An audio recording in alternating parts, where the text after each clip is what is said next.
여러분은 장례식에 종종 가십니까? 개업식이나 또는 축하연가는 전혀 다른 분위기를 우리가 장례식장에서 느끼게 됩니다. 우리 전도서 7장 2절에 이런 말씀이 있어요. 초상집에 가는 것이 잔치집에 가는 것보다 나으니 모든 사람의 끝이 이와 같이 됨이라. 산자는 이것을 그 마음에 둘지어다. 초상집에서는 우리가 우리 자신의 끝을 보게 됩니다.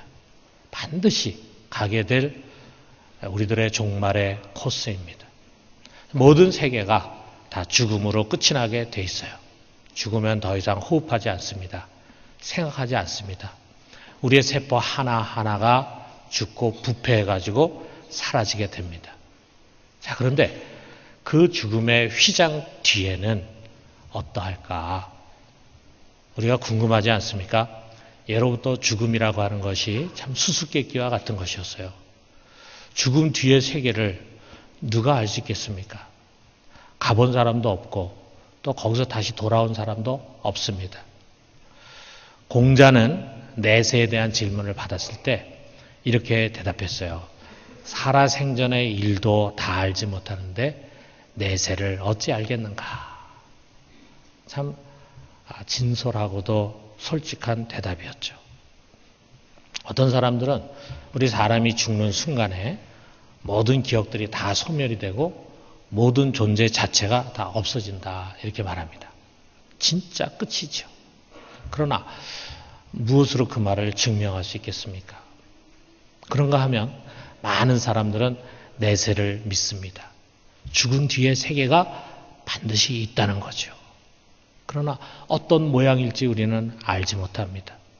그 내세라는 것이 마치 아주 짙은 안개 속과 같이 희미할 뿐입니다. 2000년 전의 유대인들 역시 마찬가지였어요. 그들은 사람이 죽으면 수올이라고 하는 곳으로 간다 이렇게 막연하게만 생각했습니다. 헬라 사람들은 이곳을 하데스라고 불렀습니다. 죽은 자들이 가는 세계입니다.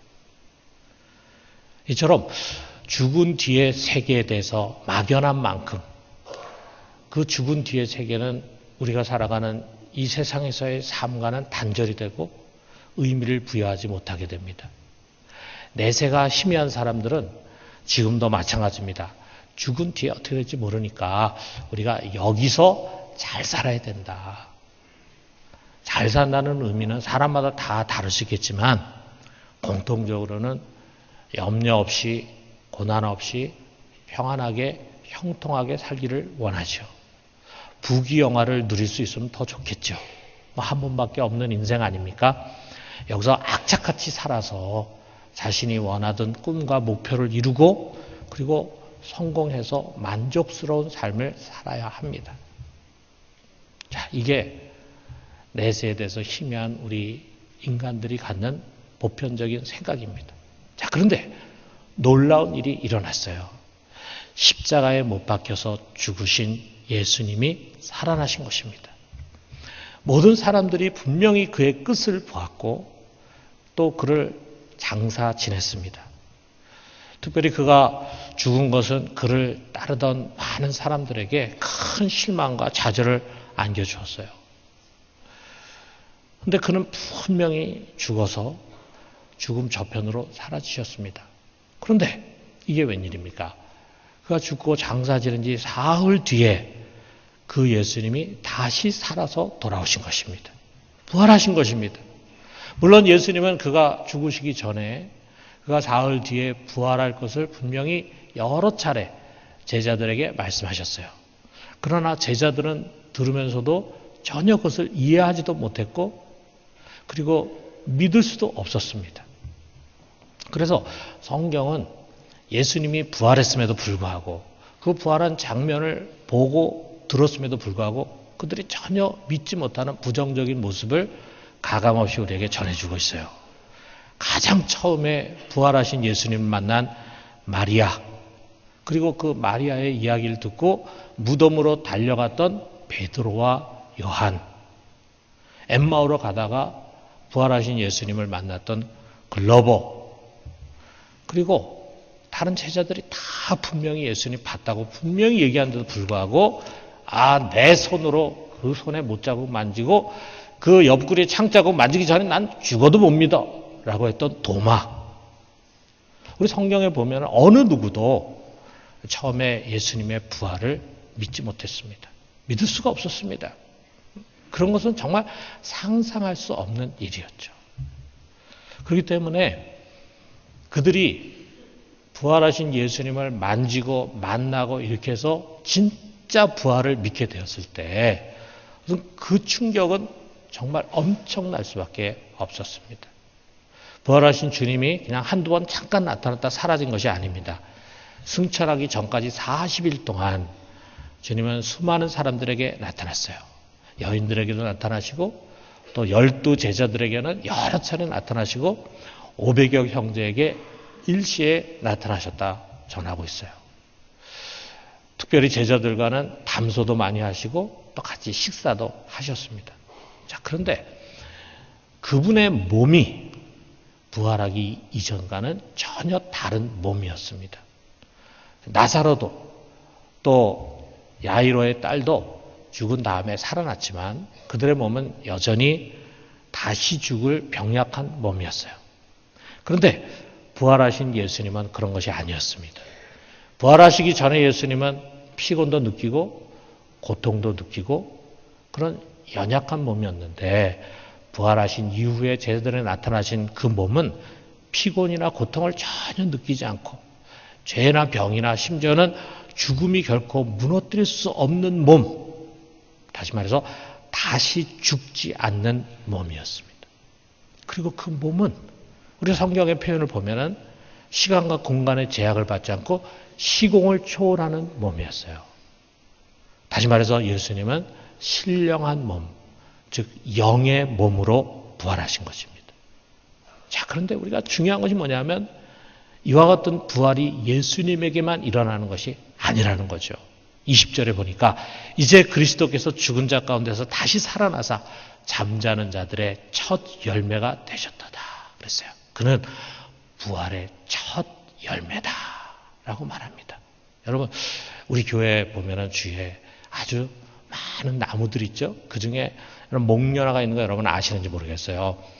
자, 겨울이 지나고 봄이 되면 제일 먼저 피는 꽃이 목련화입니다. 그런데 그 목련화 중에서도요, 제일 먼저 나오는 봉오리가 있어요. 그래서 제가 그거를 사진을 이렇게 찍어뒀습니다. 반갑죠. 이제 봄이 왔다 하는 생각이 드는 거예요. 자, 이 첫 번째 봉오리를 보면서 우리는 이제 곧 다른 봉오리들도 다 열릴 것이다. 그리고 이제 목련화가 만개할 것이다. 라고 하는 것을 확신하게 됩니다. 이와 같아요. 예수님의 부활은 부활의 첫 단추를 연 것입니다. 그의 부활을 보면서 비로소 제자들은 부활의 세계에 눈이 떠진 거예요. 자, 부활에 대해서 많은 이야기를 들었어요. 예수님이 끊임없이 그들에게 이야기하셨을 것입니다. 그렇지만 그들은 전혀 들리지도 않고 또 믿어지지도 않고 그 세계에 눈이 띄어지지도 않았어요. 부활이 있을 것이라는 생각을 갖지도 않았어요. 그런데 부활하신 예수님을 만나는 순간 비로소 그들의 눈이 부활의 세계에 띄어진 겁니다. 그러면서 16절에 만일 죽은 자가 다시 살아나는 일이 없으면 그리스도도 다시 살아나는 일이 없었을 터요. 부활의 세계가 있더라 이거죠. 죽은 자가 다시 살아나는 법이 있습니다. 그렇기 때문에 다시 살아나는 법이 있기 때문에 그리스도도 다시 살아나는 것이다. 그렇다면은 우리도 그 법과 진리를 따라서 다시 살아날 수 있다라고 하는 것입니다. 보다 정확한 표현은 이것입니다. 로마서 8장 11절에 있는 것처럼 예수를 죽은 자 가운데 살리신 이의 영이 너희 안에 거하시면 그리스도 예수를 죽은 자 가운데서 살리신 이가 너희 안에 거하시는 그의 영으로 말미암아 너희 죽을 몸도 살리시리라. 예수를 죽은 자 가운데 살리신 이가 있습니다. 우리 하나님이시고 그 하나님의 영 성령이신데 그 성령이 우리 안에 오셨어요. 그렇기 때문에 그 살리는 영은 언젠가 때가 될 때에 죽은 우리의 몸을 다시 살리게 될 것입니다. 자, 여러분, 이 예수 그리스도가 부활해서 나타나신 것은 마치 뭐가 같냐면 죽음 저편의 세계가 우리가 살고 있는 이 세상 속으로 뛰어들어온 것과도 같습니다. 다시 사신 그의 몸은 미래 우리 부활의 생생한 모습을 보여주신 거예요. 죽은 뒤의 세계는 이제 더 이상 막연한 세계가 아닙니다. 예수의 부활은 우리의 눈을 열어서 그 영원한 세계를 구체적으로 볼 수 있게 해주셨어요. 그것은 반드시 우리도 가게 될 세계입니다. 그러므로 이제 예수님의 부활을 본 우리들에게, 예수님의 부활을 믿는 우리들에게 부활은 우리의 소망이 되는 것입니다. 짙은 안개, 막연한 것, 이런 것들이 다 거치고 분명하고 살아있는 소망이 된 것입니다. 여러분, 예수님을 만난 자의 소망은 더 이상 이 세상이 아닙니다. 저기 부활입니다. 빌립보서 3장 10절에서 11절에 바울이 예수 그리스도를 아는 지식이 너무 고상해서 이 세상의 모든 부귀영화가 다 배설물처럼 여겨진다, 이렇게 얘기하면서 자신에게서 변화된 삶의 목표를 우리에게 고백합니다. 자, 우리 같이 한번 읽어봅시다. 내가 그리스도와 그 부활의 권능과 그 고난의 참여함을 알고자 하여 그의 죽으심을 본받아 어떻게 해서든지 죽은 자 가운데서 부활에 이르려 하노니. 부활이 얼마나 큰 영광인지 바울은 다른 건 다 필요 없다. 나는 죽은 자 가운데서 어떻게든지 부활에 이르고 싶다. 부활이 자기의 인생의 소망임을 우리에게 고백해. 우리 역시 마찬가지입니다. 이 새로운 소망이 제자들의 마음을 뜨겁게 해줬습니다. 그렇기 때문에 그들은 가는 곳마다 복음을 전하는데 그 복음의 핵심은 바로 예수 그리스도가 죽은 자 가운데서 부활하셨고 그를 믿는 우리는 반드시 부활할 것이다. 바로 이것이었어요. 그렇기 때문에 초대교회를 부활의 교회, 이스터 처치라고 불렀습니다. 여러분, 제자들이 가진 소망, 예수를 믿는 사람들이 가진 소망은요, 죽은 소망이 아닌 산 소망입니다.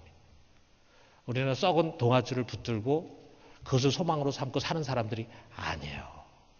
베드로전서 1장 3절에 우리 주 예수 그리스도의 아버지 하나님을 찬송하리로다. 그의 많으신 긍휼대로 예수 그리스도를 죽은 자 가운데서 부활하게 하심으로 말미암아 우리를 거듭나게 하사 산 소망이 있게 하시며 그랬어요. 이 산 소망, 우리 속에 심겨진 이 뜨거운 소망이 우리의 삶의 태도를 바꿔줬습니다. 이전에는 우리는 이 세상만을 의식하며 살아갔어요. 이 세상 한평생 죽기 전에 우리의 꿈과 목표가 이루어져야 했습니다. 그리고 거기에 맞춰서 우리의 현재를 살아갔어요. 그러나 이제 우리의 소망은, 우리의 목표는 이 세상을 넘어서서 부활이 목표가 됐습니다. 그래서 우리는 부활을 의식하고 그리고 부활에 맞춰서 현재를 살아가는 것입니다. 그럼 요즘 보니까 이 공무원 시험 보는 게 유행처럼 돼 있더라고요. 많은 사람들이 지금 공무원 시험 준비를 하고 있습니다. 뭐 어떤 사람들은 멀쩡한 직장을 그냥 내버리고 그리고 이제 공무원 시험 치겠다 해가지고 기숙사 학원으로 들어가요. 뭐 자기가 있는 직장이 좀 위태롭고 미래가 없다고 생각해서 그럴지 모르겠어요. 자, 이들이 왜 이렇게 하는가? 새로운 꿈이 생겼어요. 자, 이제 내가 열심히 공부해서 공무원 시험에 합격하면 신의 직장이라 부르는 공무원이 될 것이다. 이런 꿈을 이제 꾸는 거예요. 그 꿈을 이루기 위해서 어떻게 합니까? 한마디로 고생을 바가지로 하는 거죠. 이게 공무원 시험 준비하는 기숙사의 한 방입니다. 혼자 있는 것도 아니고 둘이서 2층 침대에 그리고 책상 2개가 놓여 있는데 하루 종일 강의 듣고 여기 와가지고는 또 밤새도록 공부를 합니다. 자, 얼마나 고생하는 겁니까? 그런데 여기서 이렇게 열심히 공부하는 사람들은 이것을 갇히는 고생이라고 생각을 해. 꿈을 이루기 위한 고생이라 이거죠. 여기에 내내 있는 것이 아니라 이거죠. 언젠가는 여기서 시험에 합격해서 이 좁은 공간을 떠나서 이제 공무원 여기에 명찰을 달고 출근하는 그날을 꿈으로 꾸는 거예요. 그날을 위해서 내가 좀 고생해야 되겠다. 이런 생각을 하는 것입니다. 여러분, 우리 부활신앙도 마찬가지입니다. 그날의 황홀한 영광을 우리는 바라보는 거예요. 그리고 여러분과 제가 언젠가는 반드시 주님처럼 부활해서 신령한 영의 몸을 입고 그분 앞에 서게 될 텐데, 그때 하나님께서 우리에게 주시는 상이 있어요. 면류관이 있어요. 그 상을 우리는 바라봅니다. 얼마나 더더욱 영광이 된 시간이겠어요. 그것을 바라보면서 소망을 갖고 사는 삶이 바로 부활의 신앙이에요. 그렇다면 그것은 분명히 세상 영광을 소망하면서 사는 삶과 구별될 것입니다. 그 미래 부활에 대한 소망이 지금 이 세상 속으로 와서 나의 삶을 움직여가, 나의 삶의 목표가 돼가, 그래서 나로 하여금 이 세상을 소망으로 사는 사람과는 전혀 구별된 삶을 살도록 만듭니다. 어떤 삶인가? 예수님은 특별히 그런 구별된 삶에 대해서 많이 말씀하셨습니다. 여러분, 요즘 사람들이 재테크에 관심이 많잖아요. 좋은 투자처를 찾아가지고 거기다 자기 돈을 맡겨요. 자기 소유를 더 늘리기 위해서, 크게 늘리기 위해서 그렇게 한다 이거죠. 그런 거 잘하는 사람은 또 지혜로운 사람이라고 말합니다. 그러나 여러분, 부활을 의식하는 삶은 그런 것이 아닙니다. 누가복음 12장 33절에 34절에 예수님께서 이렇게 말씀하셨어요. 너희 소유를 팔아 구제하여 낡아지지 아니하는 배낭을 만들라. 곧 하늘에 둔 바 다함이 없는 보물이니 거기는 도둑도 가까이 하는 일이 없고 좀도 먹는 일이 없느니라. 너희 보물이 있는 곳에는 너희 마음도 있으리라. 정말 부활을 소망으로 삼는 사람은 어떻게 살아야 되느냐? 너희 소유를 팔아라. 그리고 그것으로 구제해라. 선한 사업에 풍성하게 쓰라고 하는 것입니다. 그러면 그것이 없어지는 것이 아니라 오히려 없어지지 않는 하늘 은행에 차곡차곡 쌓이게 되는 더 큰 이자가 붙어가지고 그것이 복리가 되고 복리에 해가지고 그것이 눈덩이까지 커져. 그래서 언제? 부활의 날에 우리가 어마어마한 보물로 그것을 찾게 된다 이거예요. 여러분 이거 믿으십니까? 이것을 믿는 사람이라면은 이 세상에서 자기 소유를 더 크게 해가지고 그걸 가지고 편안하게 살겠다, 이런 삶의 목표를 갖는 것이 아니라 내 소유를 구제, 선한 사업에 좀 많이 써서 내가 부활의 날에 좀 어마어마한 상을 좀 받겠다, 이런 꿈을 가져야 되지 않겠어요? 자, 여러분, 우리가 세상을 살아가는데 어떤 사람과 가까이 하느냐 하는 것도 중요하죠. 세상 지혜는 좋은 인맥을 많이 갖는 것을 성공의 비결이라고 말합니다. 그래서 우리가 어린 자녀들한테도 그렇게 교육하잖아요. 너 앞으로 너에게 도움이 될 그런 아이들을 많이 사귀어야 된다, 이런 이야기를 한다고요. 뭔가 능력이 있고 그리고 도움이 될 만한 사람을 가까이 하고 그래서 그들에게 호의를 베풀어. 그러면 언젠가 나에게 대갚아 줄 것이다, 나의 큰 도움이 될 것이다, 일종의 사람, 좋은 사람들을 사귀는 것을 투자처럼 생각한다 이거예요. 그러나 여러분, 부활을 의식하는 삶은 그런 것이 아닙니다. 누가복음 14장 12절에서 14절에 예수님께서 이렇게 말씀하셨어요. 내가 점심이나 저녁이나 베풀거든 벗이나 형제나 친척이나 부한 이웃을 청하지 말라. 두렵건대 그 사람들이 너를 도로 청하여 내게 가품이 될까 하노라.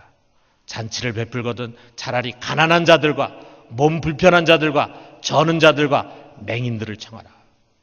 그래야만 그들이 갚을 것이 없으므로 내게 복이 되리니 이는 의인들의 부활시에 내가 갚음을 받겠습니다. 유능하고 내게 힘이 될 사람, 내가 뭔가 호의를 베푸면 내게 갚음이 될 만한 그런 사람 가까이 하는 것이 아니라 가난하고 무능한 자들 가까이 하라 이거예요. 그들은 어떤 사람들입니까? 내가 퍼주기만 해야 되는 사람들이에요. 내게 받은 것을 되갚을 만한 능력이 없는 사람들이에요. 그럼 내가 계속 손해만 봐야 되는 거 아닙니까? 그러나 그것이 지혜고 복이라고 하는 것입니다. 그들이 너에게 가품이 되지 못할 때, 의인이 부활할 때 내가 받을 상이 클 것이다.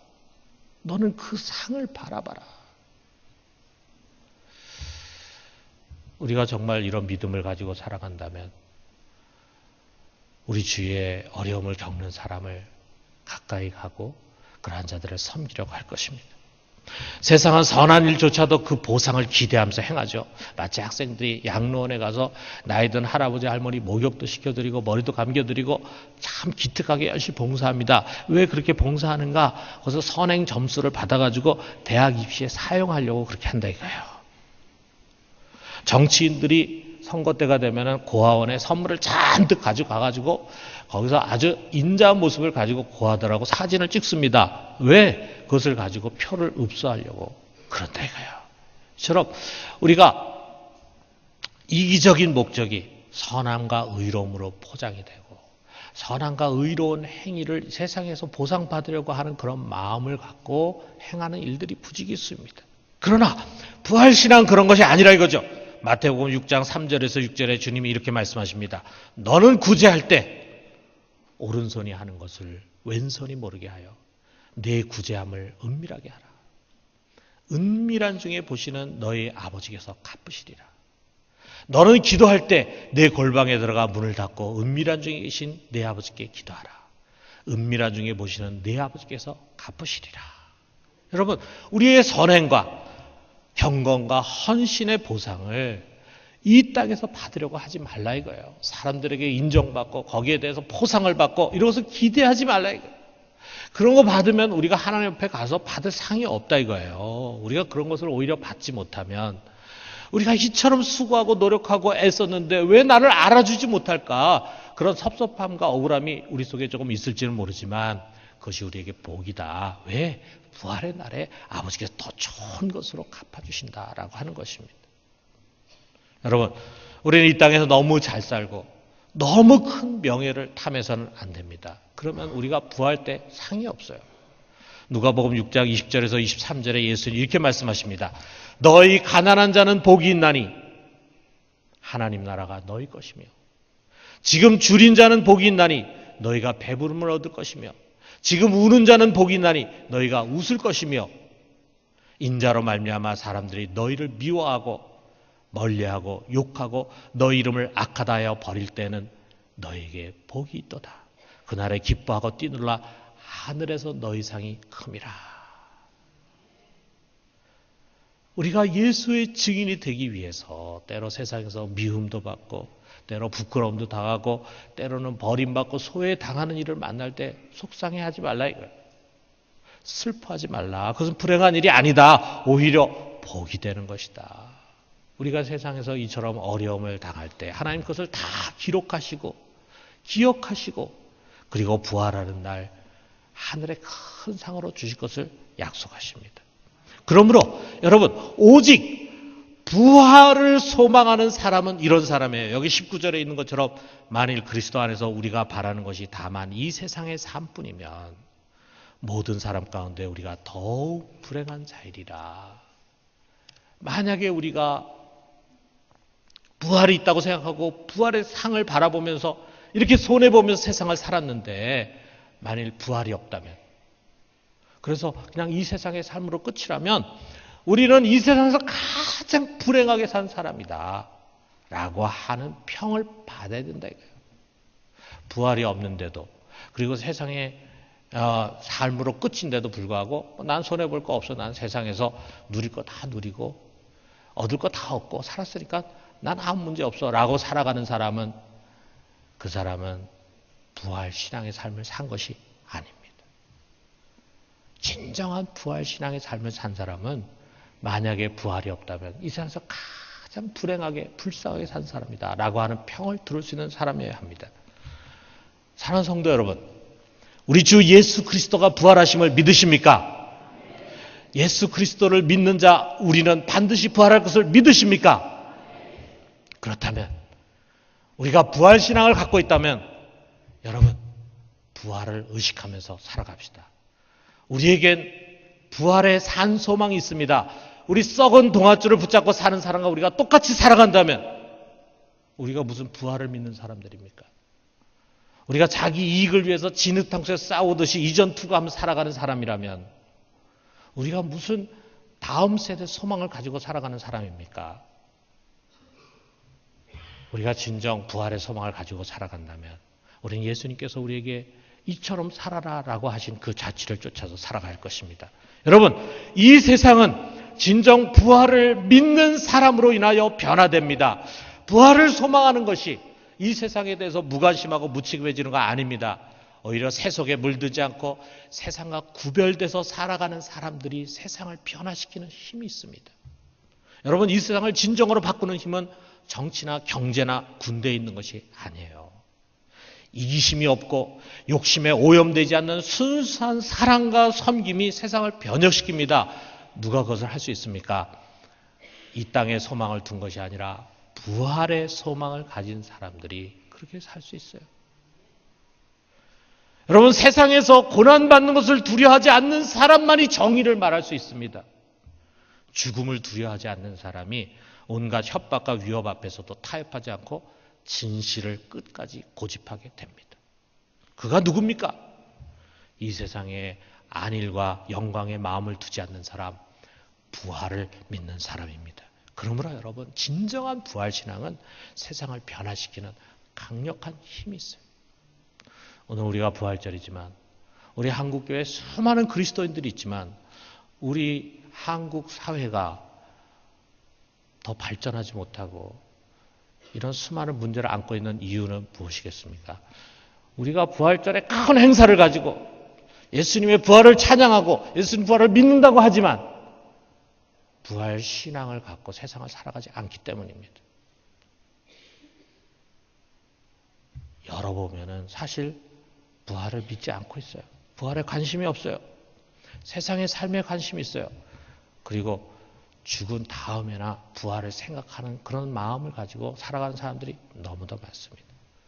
사랑하는 성도 여러분, 예수님 부활하셔서 부활의 첫 열매가 되셨습니다.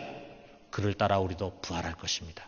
이 산소망을 가지고 세상을 이기는 우리 모두가 되기를 주님의 이름으로 축원합니다.